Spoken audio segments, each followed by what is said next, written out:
Il neurologo telefonico inaugurato dal direttore sanitario Antonio Di Caprio per gli ospedali di Bassano e Sant'Orso è inaccettabile.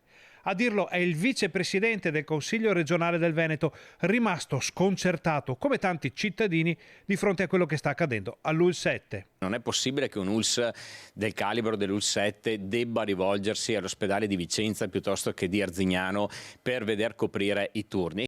Diventa indispensabile portare nuovi specialisti all'ULSS Pedemontana con concorsi mirati e magari capire perché il San Bassiano abbia perso quell'appeal nei confronti dei medici che esercitava invece fino a poco tempo fa. Bisogna capire, uno, per quale motivo quando si fanno i concorsi i neurologi non decidono di venire all'interno della nostra ULSS. Due, forse, visto che c'è questa necessità nel nostro territorio di avere un maggior numero di neurologi, adesso se noi guardiamo l'ULSS Berica dovrebbe averne più di 25 rispetto alla nostra che ne ha 10, forse bisognerebbe pensare a fare dei concorsi ad hoc. Posto che è universalmente riconosciuta la professionalità di chi lavora all'interno dei due ospedali interessati dalla dinamica telefonica, servono però altri professionisti per garantire il servizio, anche in prestito, suggerisce Finco. Quando ci sono situazioni di difficoltà ci si può anche aiutare tra ULSS, no? Quindi penso che l'ULSS 7, attraverso anche un accordo con l'ULSS 8 piuttosto che altre ULSS del nostro territorio, potrebbe chiedere per un periodo di 2, 3, 6 mesi, fino a quando non verranno banditi i concorsi,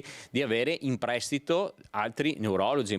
E magari accorpare temporaneamente il servizio in un solo ospedale. Oggi noi abbiamo due neurologie, sono entrambe zoppe perché non hanno il personale per coprire i turni. Allora che senso ha tenere due reparti dove nessuno di due riesce a garantire il servizio H24? Tanto vale per un periodo, ripeto, fino a quando non verranno banditi i concorsi, di mettere assieme i due reparti in modo che i medici possano costituire un'unica unità operativa, però all'interno di un territorio vasto come il nostro avere una presenza costante H24 della neurologia.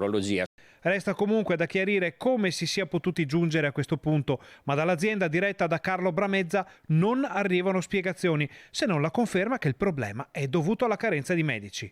Allora qualcun altro dovrebbe rispondere e i nostri microfoni sono sempre aperti per tutti.